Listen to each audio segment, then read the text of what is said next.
Here we go. Shall we start again? I'm sorry. It was on mute. Well, I start again. We are already 11 minutes in, but I start. Welcome. Sorry, I was so focused on the life. It's wonderful to have you still here, and I welcome you to this life. I'm so excited to share.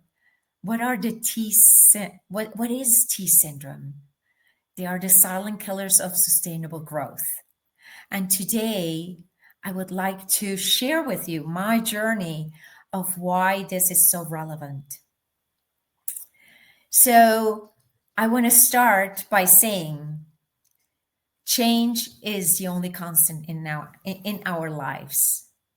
Even though we as human beings are used to change, because when we are born, we're babies, then we're toddlers, then we're teenagers, we're young adults. We reach the adult age, then we reach the senior age, the mature age, and then the senior age. So we always go through change. But when it's imposed, then change becomes a threat, because change equals uncertainties. And uncertainties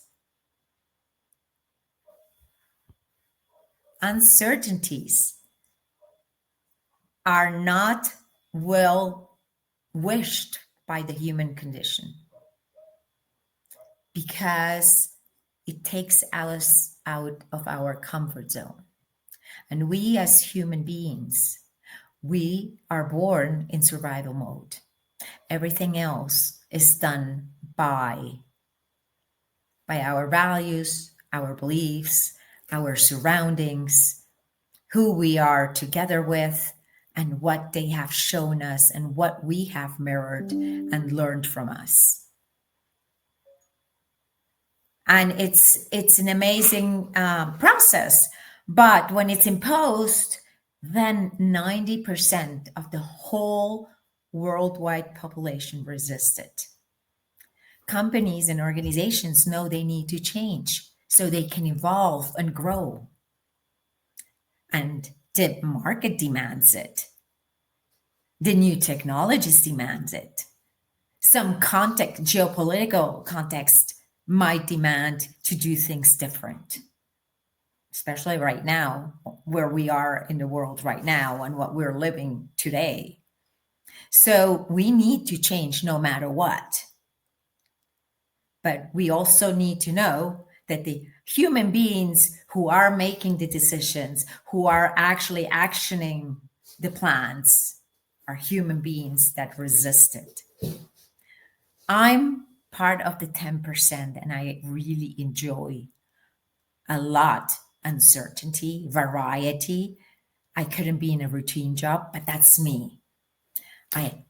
I was 25 years in companies like the Coca-Cola company, Diageo, Unilever, at local, regional, and global level. And I was part of a team that structured the non-structured. So I always faced that 90% to make things happen. And I went through a lot of rejections. I had a very high tolerance to frustration. I was born to pivot. Well, if it didn't work, okay, let's try it this way and look for best practices so we can see what we can learn. But that's not the 90%. The 90% likes comfort zone, likes a safe space. And when change comes, that safe space is gone. That is why we plan as humans. We plan what happens in the week. That's a way of anchoring in certainty. Plus, certainty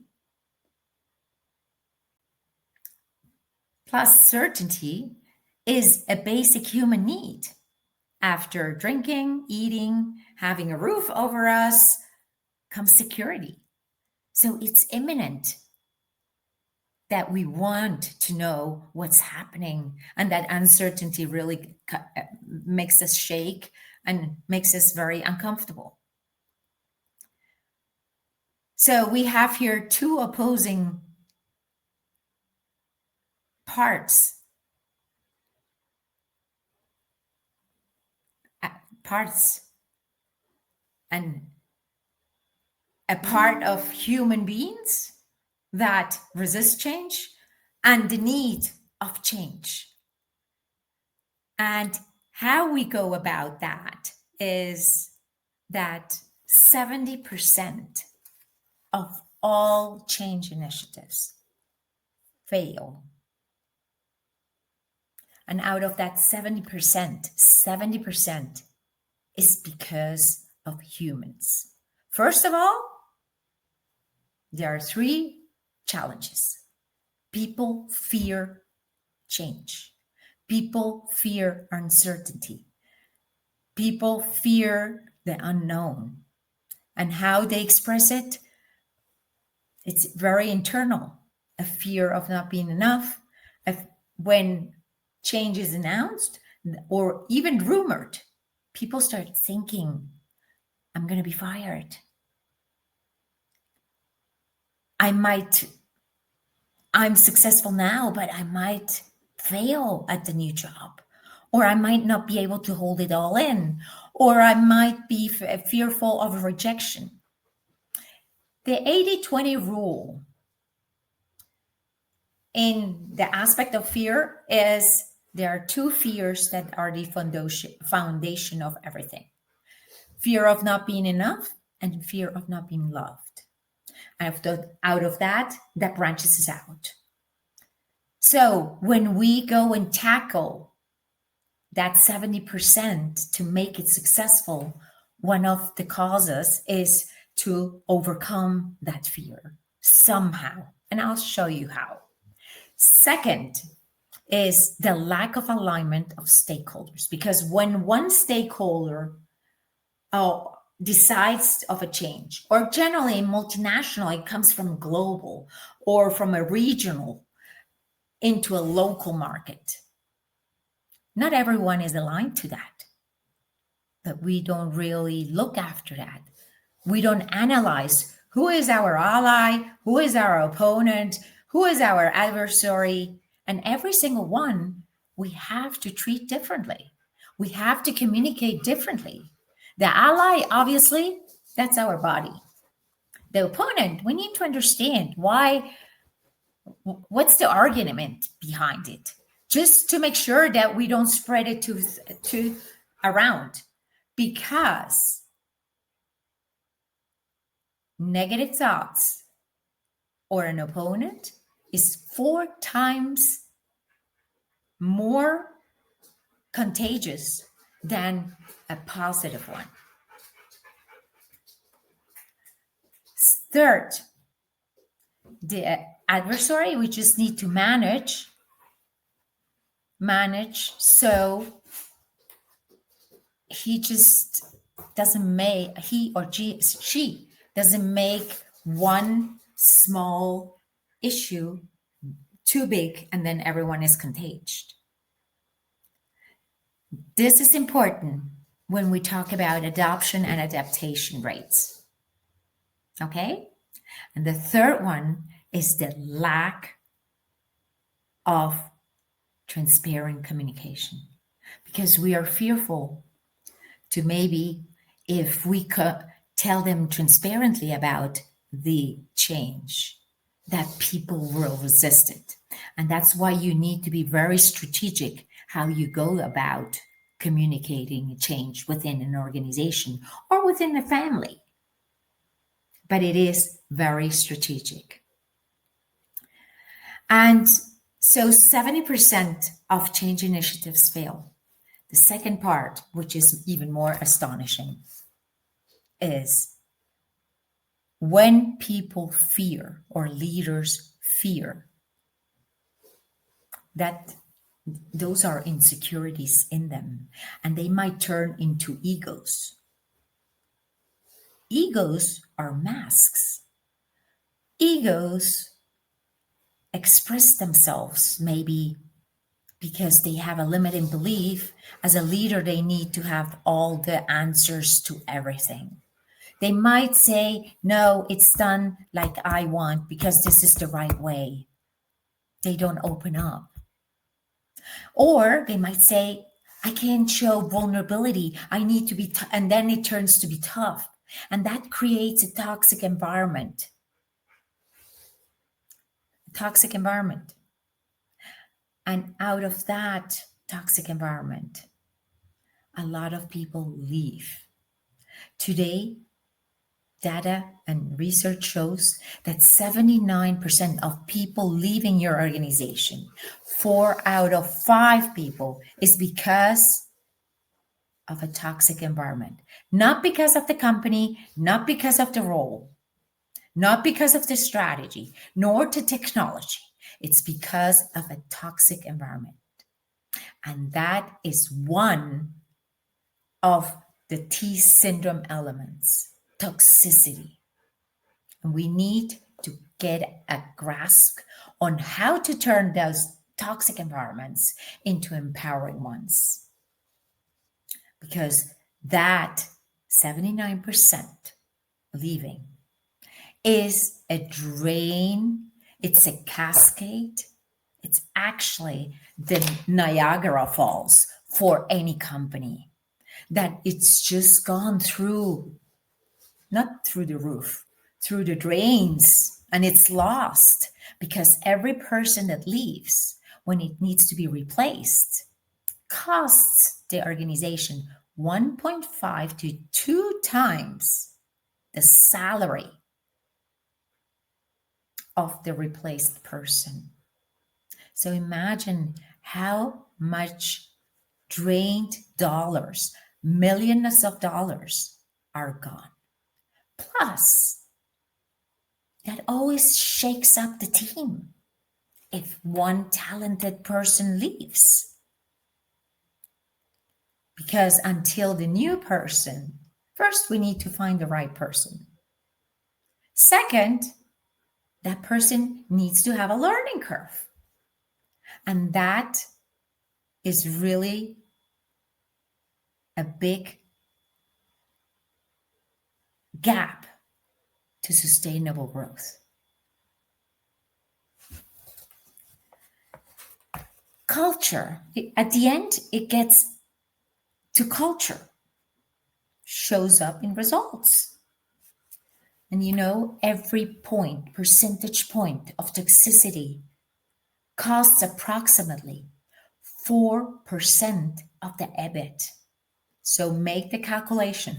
There goes a lot of money in between the cascade and gone it is. So we better take care of that. And this is brilliant leaders that have left the company because of that. I was part of that too. After 25 years, being at Coca-Cola Company, Diageo, Unilever, structuring the non-structured, I left because of a toxic boss. Then I called it a toxic boss. Today, I call there are no toxic bosses. They are just unconscious minds. But I take part of that responsibility because I was unconscious too on the other side. Yes, this T-syndrome, the first one is toxicity. The second one is tensions. Because when there is a toxic boss, you might not raise your voice.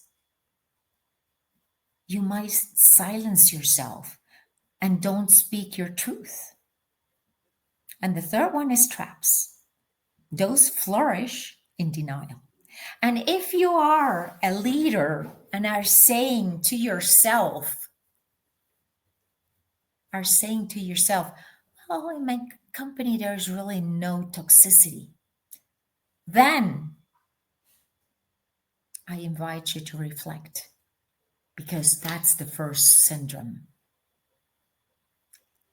The denial of that doesn't happen in my company is your first watch out syndrome that it is happening.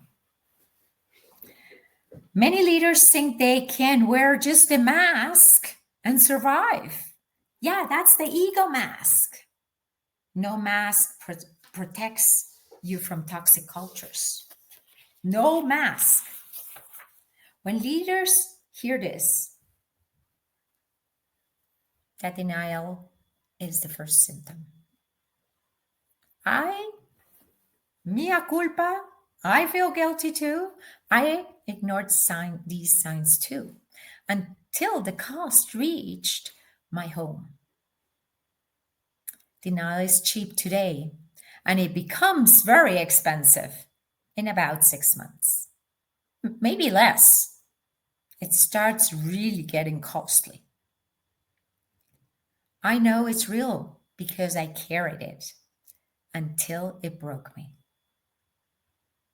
As I said, I left 25 years of Coca-Cola, Diageo, and Unilever, regionally, globally, and I really enjoyed my job because I love uncertainty. I love the structured and unstructured. I feel free.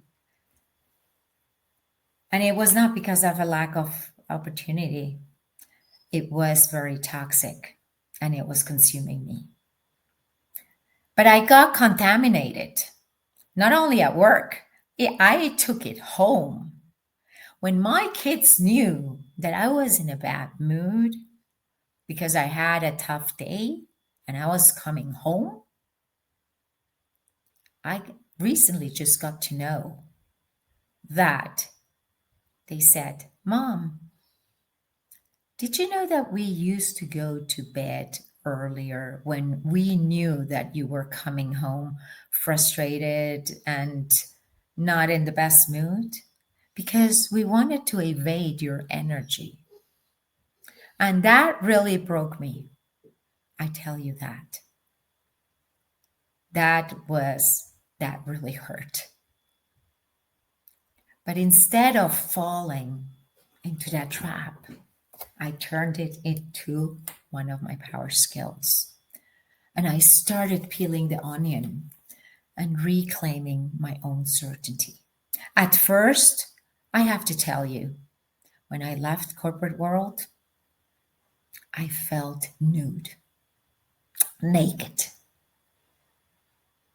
because I lost my last name. I was Maya Schmidt, Coca-Cola. I was not Maya Schmidt. I was Maya Schmidt, Coca-Cola. And I gave my full identity away.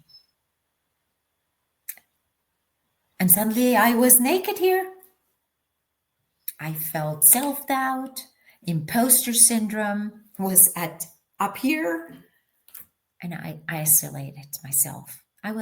I'm generally a very friendly, and I like socializing, and I get along with a lot of people very easily. But I isolated myself because I felt so small, and I acted even smaller. And from there, I can conclude that leadership is never neutral. Either it drains you or it empowers you. But there is no gray areas there. And what you drain from your personal area compresses your margins at work. And I realized the tie didn't start at the office. That leash started well in my childhood. And I recognized that story because you guys know we are the biggest storytellers of life. We start at a very young age. We tell ourselves stories of things that are not even true, but we make them true. And it's our reality. And then based on that reality, we make decisions and we shape our future. In my case, when my little brother was born, I have one brother that is 2 years older, I'm the sandwich, and my younger brother, he's 4.5 years younger than I am. And when he was born, I was so excited until he came home. And I saw that my mom had put all the attention to him. And that attention really broke me because suddenly I felt that my mom didn't love me anymore. I did not matter anymore. I even wanted to change myself into a boy. So I got the attention of my mom. So suddenly I said to my parents, I'm no longer Maya. I'm Rolf. You know, I lived in Cali, Colombia, which is nice. And we had a pool at home. And from one day to the other, I took off my top. Well, I was 4.5 years old. And I said, I'm Rolf. That was the name I was supposed to get if I would have been a boy. Well, a few months later, I deserted because nothing changed. But the feeling of not being enough accompanied me throughout a lot of time. And it was normal that I wasn't enough. I had to do things to get the attention, maybe in a negative way. I created conflict at home. And I was completely unaware of it. And that became my leash. And you know what? Leaders do exactly the same. They have leashes coming back from the past, from their story. Those invisible ties don't only shape us. They shape entire cultures in the organization. Like invisible narratives become visible politics. How do you cut a tie though? Well, it's simple once you are aware of. Your first step is realizing what tie you have. Is it, I'm not enough? I have a high expectations of me. So that is a tie, I'm not enough. And nothing is good enough. Equally, I'm not enough. Or I don't deserve to be recognized. We sabotage each one ourselves too.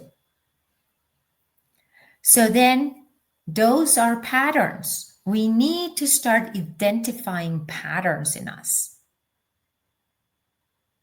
Patterns of limiting beliefs and patterns of empowering beliefs. How about if you take just as a minute to write down, who are you today? So we have an X-ray of who we are with limiting beliefs, empowering beliefs, your strengths, your opportunities. How about that? Shall we do it? Show me in a comment that you're listening and just what comes top of your mind.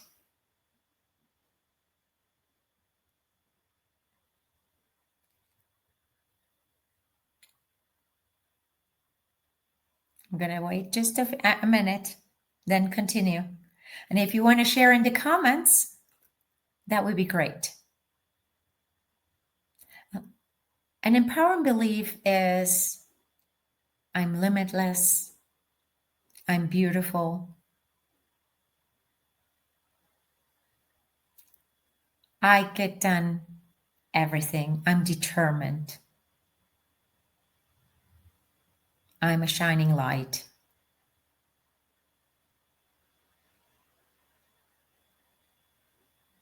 So when we have those two things and we know where we're standing today,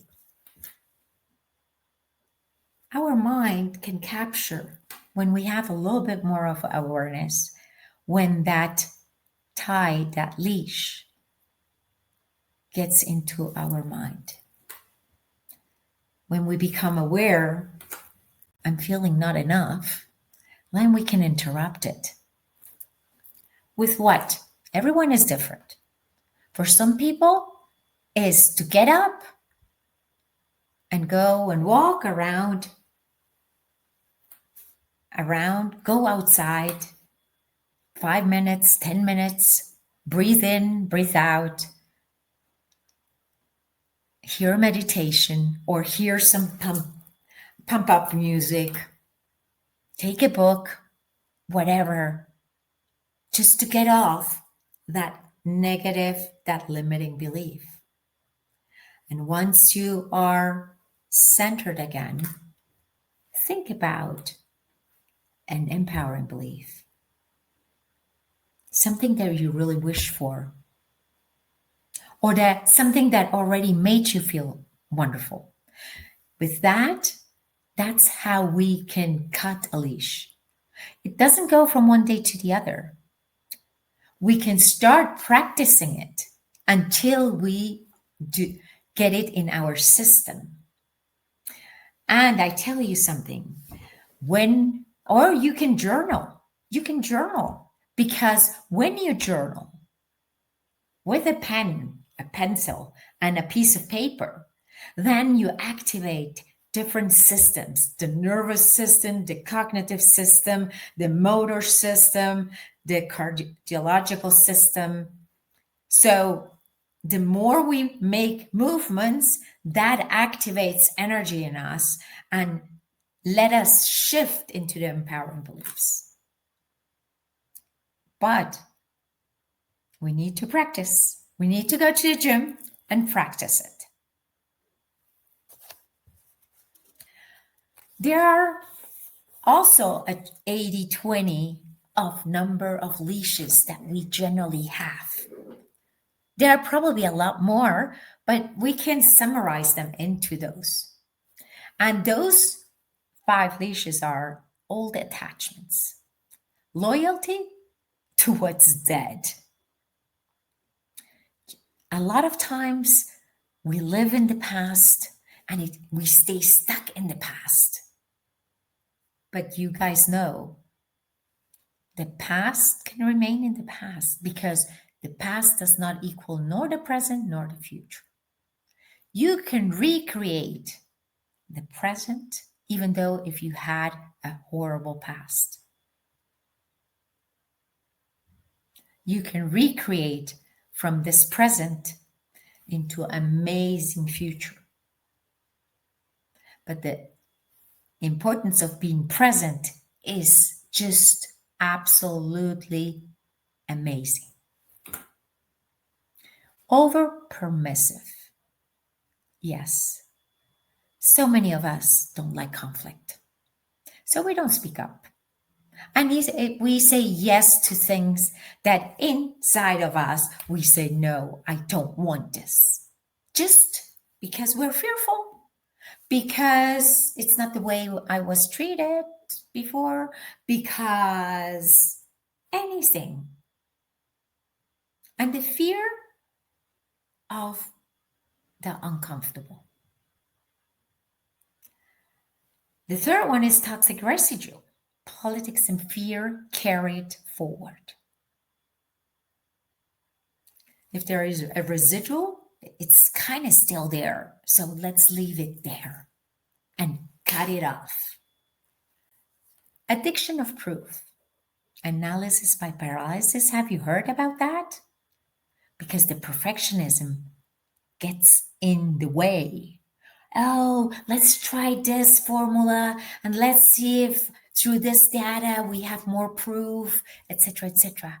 No. Do you know 96% of all ideas that are in our heads that people have, only 4% actually action it? Even if it's messy, even if you do it scared, but they do action it. It's only 4% of all the population that have ideas. And only 1% out of that 4% actually scale it to be huge, scalable businesses. Perfection is a destroyer of action. And that generally is because we don't feel enough. That's the real foundation. And the urgency of scarcity is the fifth tie or leash.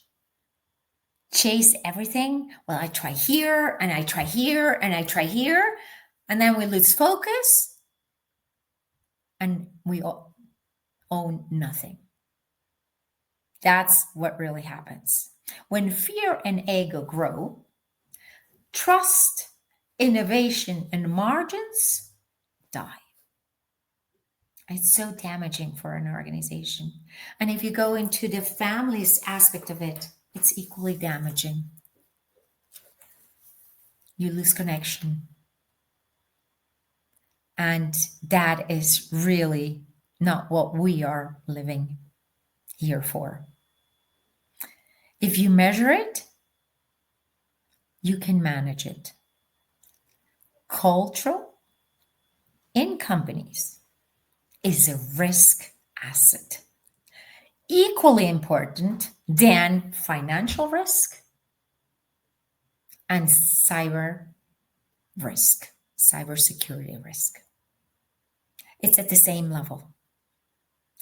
And it's even more costly.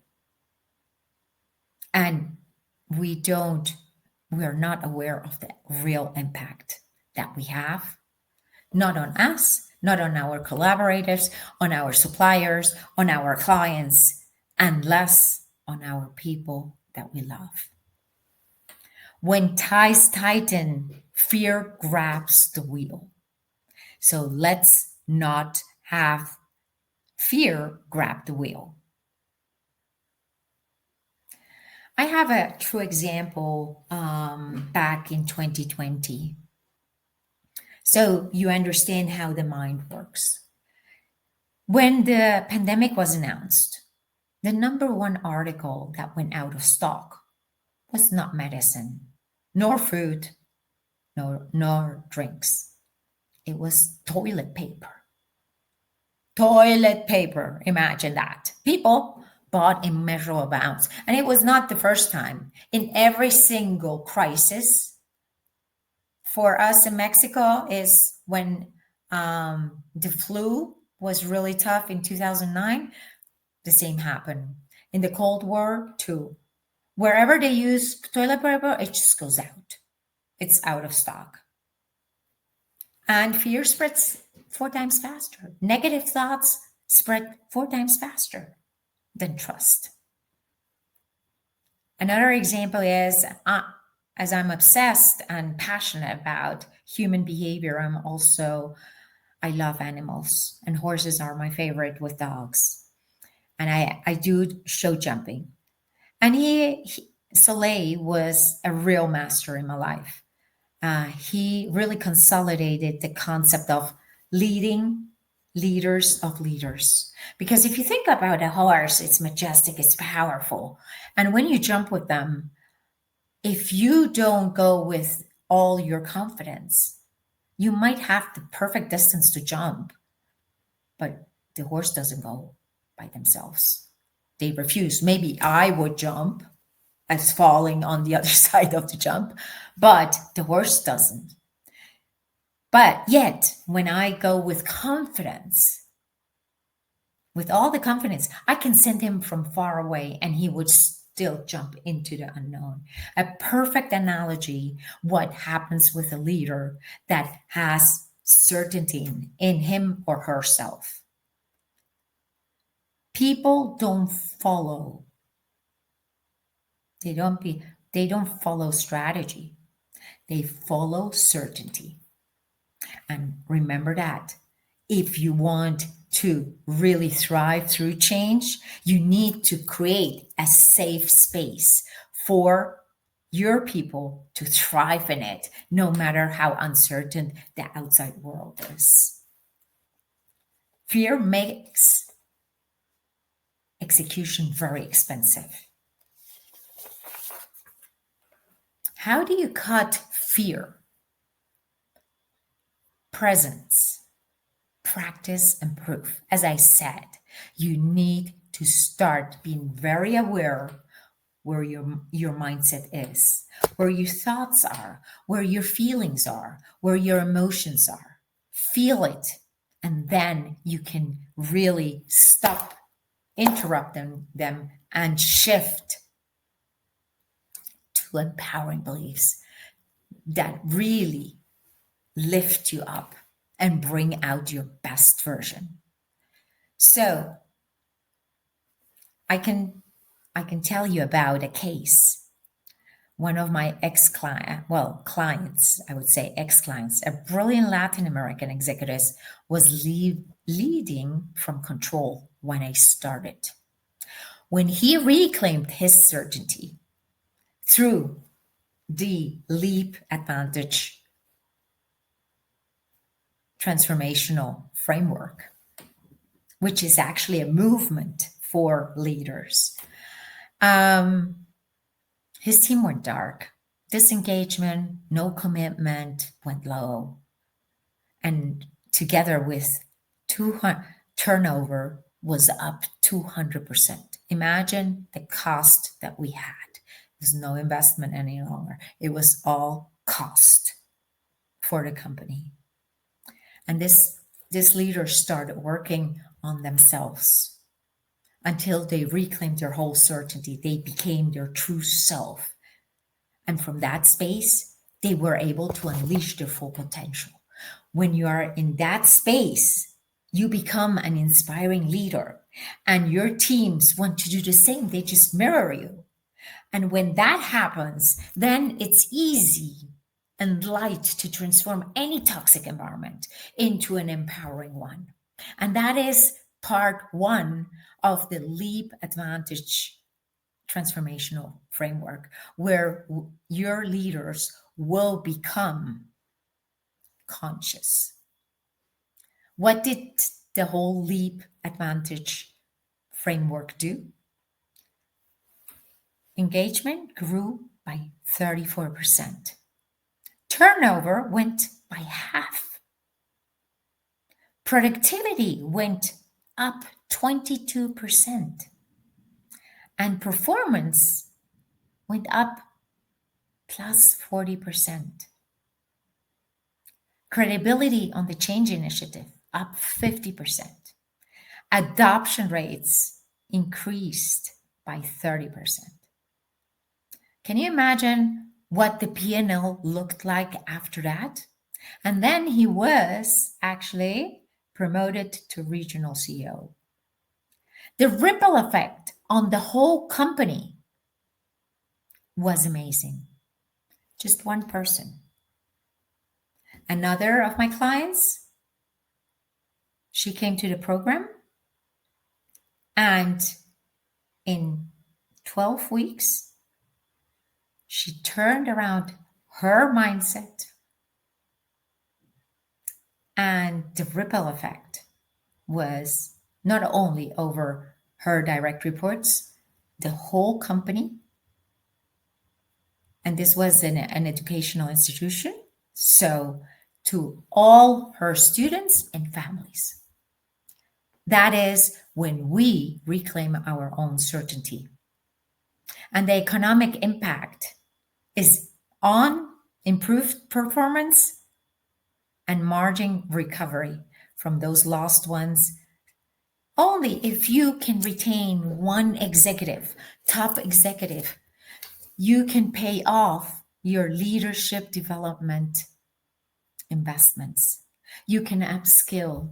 You can invest in technology. You can expand companies geographically. And it's not a cost, it's an investment. And when engagement rises and turnover falls, margin breathes. The formula is easy. We need to become conscious leaders. There was another. Now, you might ask me, Do you ever feel self doubt? Of course I do. But because of that awareness, I can interrupt that self doubt and then go back into my true self. I'll tell you a little story. About a month ago, I had a shitty day. Yeah, that happens. And I was on the phone with my daughter and I had a live. And she said, Mom, cancel the live. You can't do it live. I said, No, sweetie, sorry. I need to go because I need to go and work my mindset. Because when I'm on a live, I want to be at my highest vibration. Because when I'm at my highest vibration, I can contage that to the audience.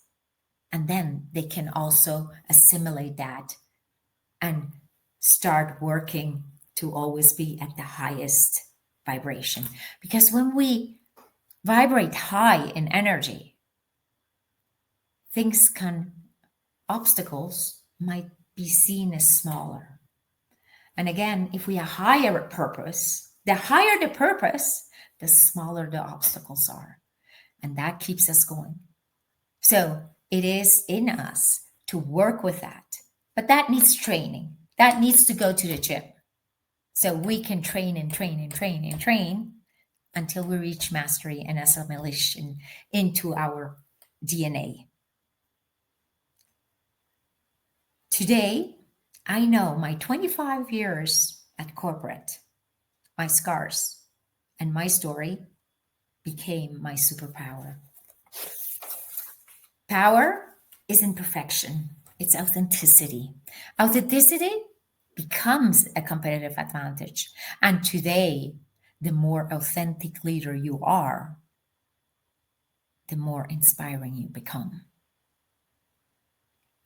Organizations don't fail because of strategy. They fail because leaders are unconscious of their impact.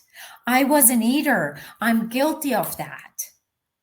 But definitely, my purpose became unleash the full potential of our people, transform toxic environments into empowering ones so everyone can flourish. And most importantly, bring that best version home. So in your home, everyone can flourish too and create a better world together. The T-Syndrome costs you trust, talent, innovation, and millions of dollars. But you can revert that by reclaiming your certainty and becoming your true unleashed self. So you can impact your home and your loved ones don't suffer no longer in silence and feel maybe not loved, not wanted, which is their story, but they still feel it. But when you come home with presence in your best version, can you imagine? Just imagine what the world 12 weeks from now or 10 weeks from now, how would your life change?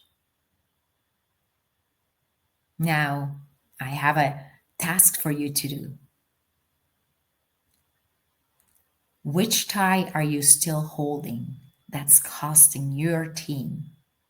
Yourself first, your team, or your family? And that homework is please recognize, become aware of one leash and what action are you going to take today to unleash it. Cut your leashes, and cut your leashes. Let go and trust.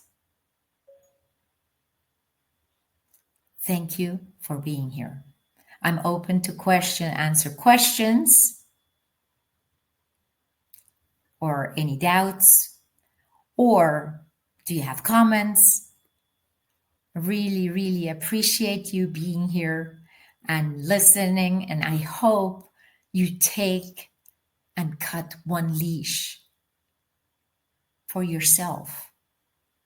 You will liberate and part of your true self will just breathe and come out as your better version. Thank you. Open to questions. I'll be here for another few minutes.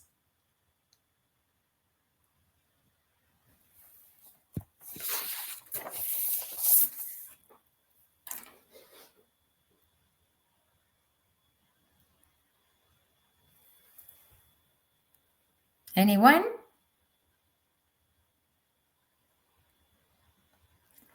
Say goodbye.